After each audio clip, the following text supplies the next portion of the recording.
Hello, everyone, and welcome to the episode 2 of our Acoustic Podcast. I am Harshil Kulwankar. I am a concept developer for acoustics for Ecophone. And I have here with me today Shilpa Vardharajan, who is from Sonosphere as a partner. So, Shilpa, can you tell us something about yourself and Sonosphere? Thank you so much, Harshil, for having me here. I am a partner and the principal acoustic consultant at Sonosphere. I am an engineer by education, an audio engineer with specialization in acoustics. I'm also a postgraduate in sustainable design and environmental sciences. I specialize in architectural acoustics and noise control. When I'm not an acoustician, I am a photographer and a musician. My company Sonosphere was incorporated in 2015 in Mumbai. We are a small team of subject matter experts. Uh, we design corporate infrastructure. We specialize in office spaces. Our work basically involves analyzing spaces for acoustics, identifying potential issues, and then customizing and crafting solutions that can be incorporated into spaces. We also specialize in designing offices for LEED, uh, WELL, and IGBC.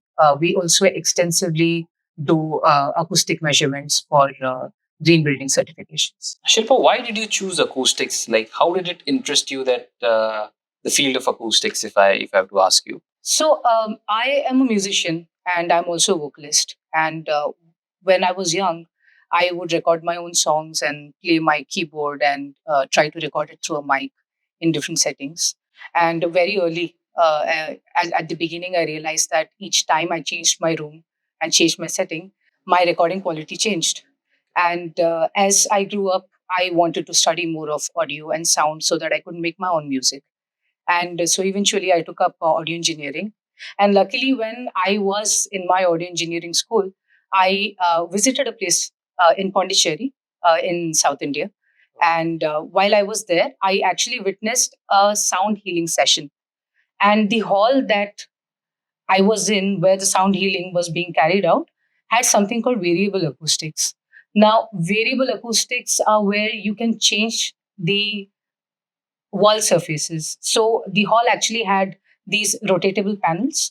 On one side, you had some absorptive surface. Back then, I did not know what it was. And then when you rotate the same panel, the other surface is probably a hard surface. And I realized that each time you rotate those panels, how the hall sounds and how the room sounds is completely different. And I was extremely fascinated by it. I thought that it was surreal. I said that something so fascinating with a small change. And I came back to my college and I told my head of the department that, I wanted to learn this black art. Yeah. So I learned acoustics, and that is how I got into acoustics. So, Shilpa, how do you feel about the acoustic awareness in our country overall? What are your views on it? I think acoustics is gaining traction very recently in India. This was not the case about 7 to 10 years ago. In fact, when I myself started acoustics at the beginning, I think people now are more aware compared to what it was earlier. But I still do think that a lot of people lack that awareness. I think people are used to the kind of noise levels that we experience on a day-to-day basis. Yeah. Even though we do have a lot of governing bodies. We have the Acoustical Society of India, we have CPCB, we have NBC guidelines. Yet I think that there is still a lack of general awareness, and we are not a very acoustically conscious society because we are used to living in noisier environments and Yeah. higher noise levels. Podcast itself, if it reaches out to as many people, I feel the awareness is, of course, going to increase overall. Yes. So, Shilpi, you talked about the acoustic awareness. Now, how important is acoustics in our day-to-day lives?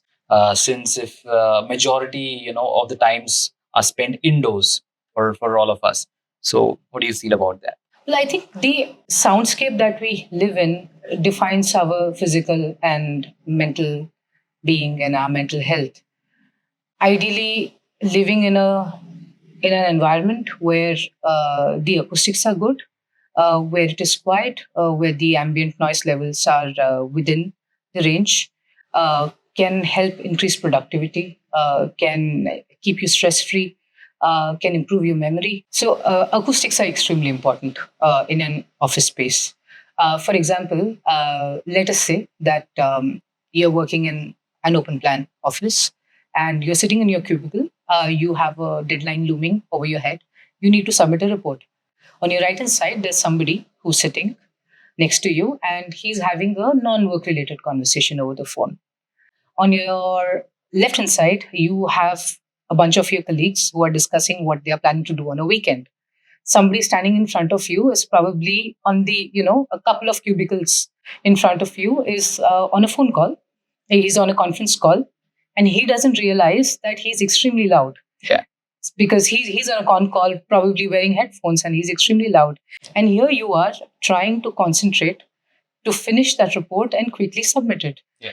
What could have actually taken you 30 minutes will probably take you 3 or 4 hours, because each time you hear an event that you're not associated with, you're losing this. You're losing concentration and you're distracted.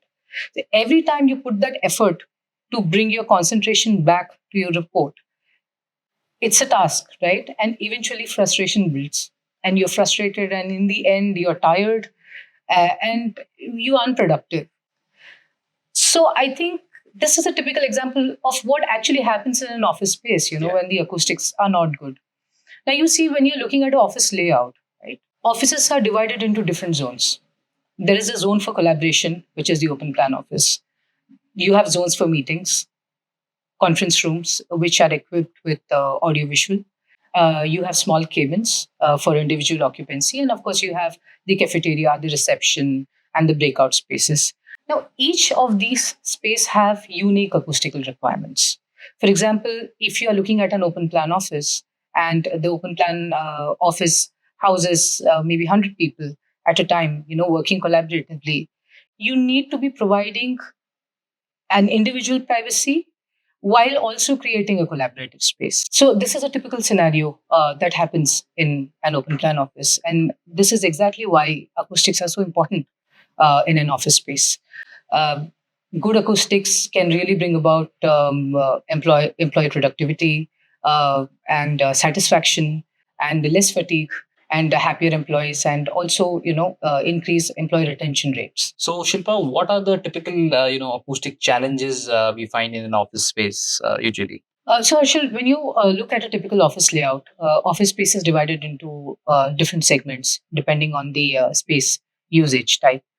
You have a open plan office, which is mostly designed for collaborative work.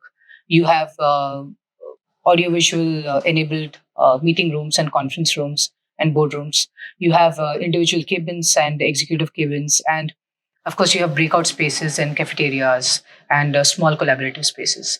Now, each different type of space has its own challenges and also its own requirements. So, usually, when we are designing offices, our focus is to ensure that uh, we create privacy cubicle to cubicle in an open plan without hindering the spirit of collaboration.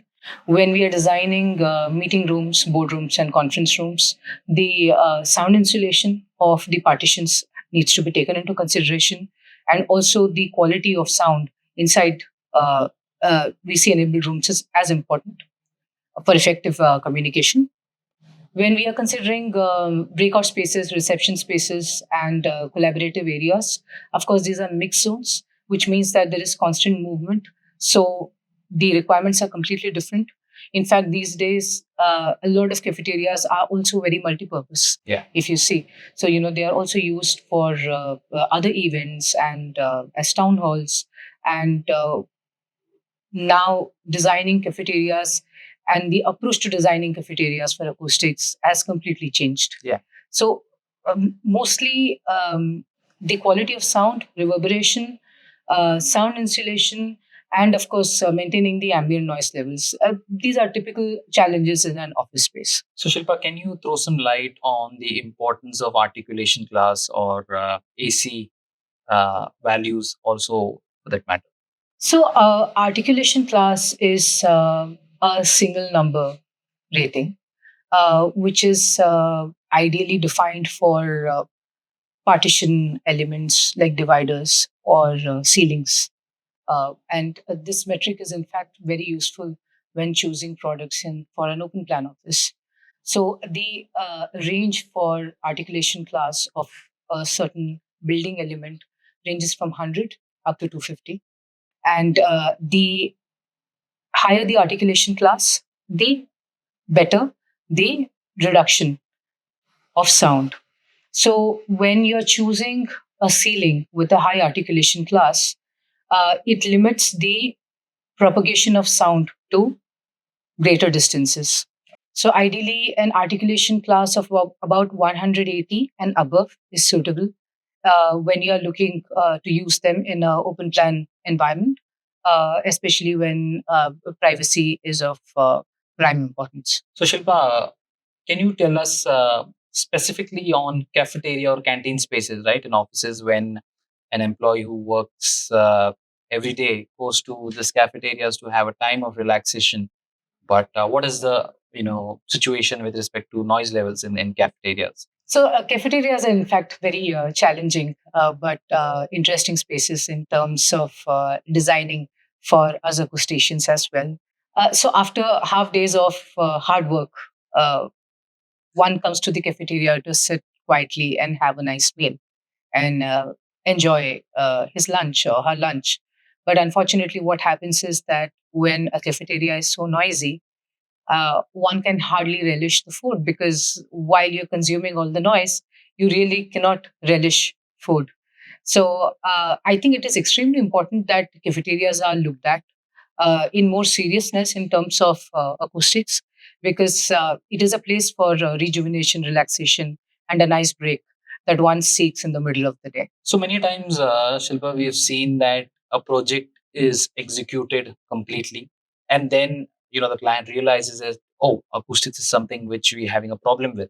So how difficult it is at that time to again go back and mend some changes. So which is the right stage wherein things about acoustics need to be spoken about?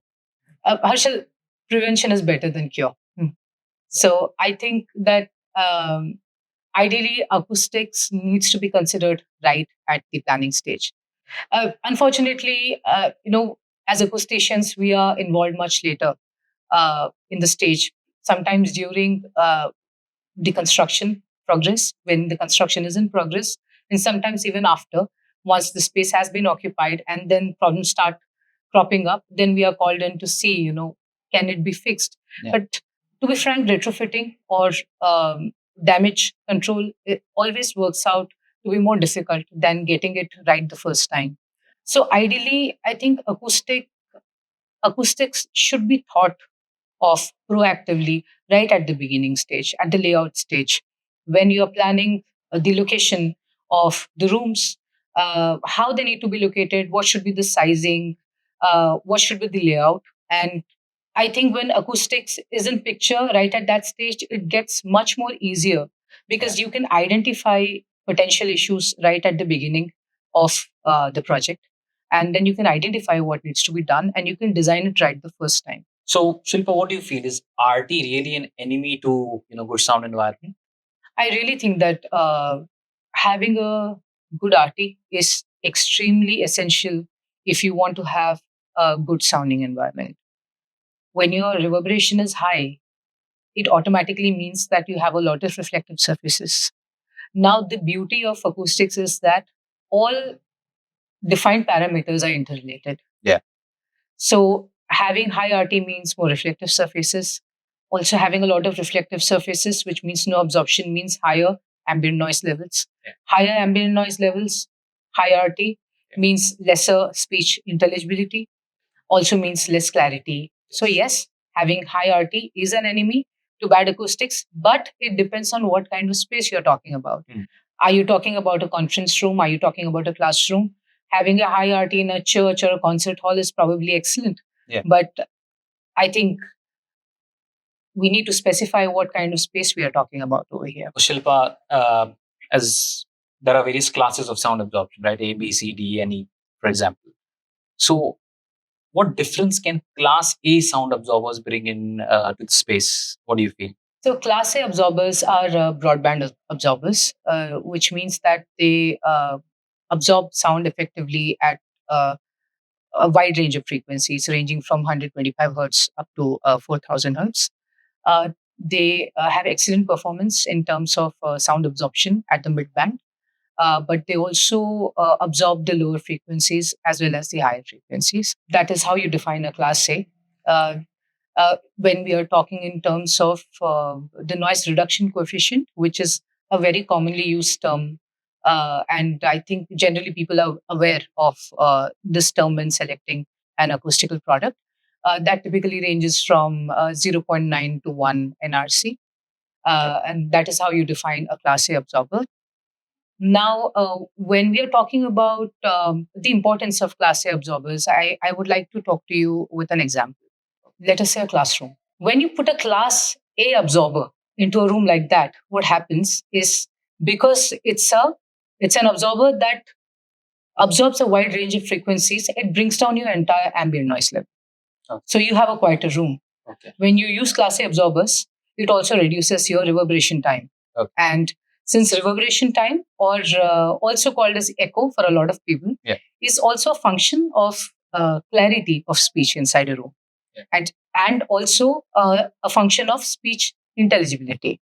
Yeah. Using a Class A absorber will bring your ambient levels down, will make the room quieter, will bring down the reverberation, making it easier for the teacher to speak without any vocal effort, and also will make the ambient noise quieter so the children can focus on the teacher who's speaking to them. So that is exactly how a Class A absorber brings about a huge difference in how you can change a room from chaotic chamber to a wonderful learning space. So we have spoken a lot about acoustics, of course, and aesthetics, of course, are also important in space.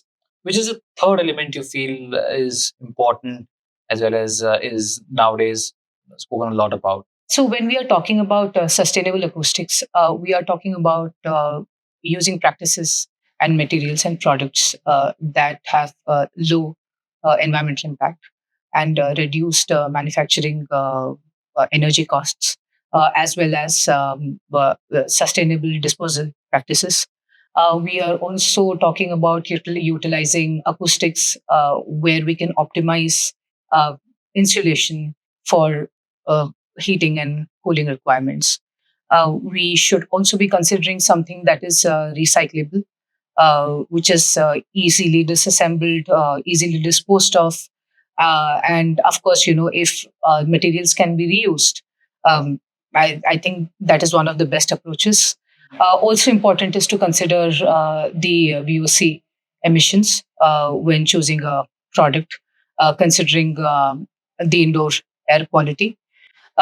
Also, there are a lot of standard sustainability design practices in place now, especially like LEED, well, IGBC. So there are many compliances. So ideally, the acoustical practices should also take into consideration requirements from these certifications. And I think also the durability and the long life cycle of products is important, so that we can minimize production costs and transportation costs, and also, of course, disposal. So, Shilpa, what are your final thoughts, your suggestions for the clients out there when it comes to acoustics? So, Harshal, we think that architects and designers should always consider acoustics right at the beginning stage. It is important because acoustics is no more an option. There are numerous studies which show how good acoustics or bad acoustics impact employee productivity and output and business in general. So, invest in acoustics. It will bring you compounded returns. It is good for your employees. It is good for the business. So, Harshal, as an acoustician, I think I would like to insist that architects, designers, and clients proactively consider acoustics, into the design right at the beginning, at the planning stage, as we had also discussed earlier. Mm, Considering acoustics right from the beginning stage can minimize costs. Uh, and of course, we know whatever you invest into acoustics or designing your space for better sound and better privacy will come back to you with compounded returns. So ultimately, we are designing for people, we are designing for businesses, we are designing for productivity, and acoustics is one investment that can give you all of these back in a much bigger ways. So here it was Shilpa Vardharajan, and we'd like to thank you on behalf of the whole Ecophone team for giving us this opportunity to have acoustic podcast with you. And I hope you really enjoyed as well. I did. Thank you so much. Thank you.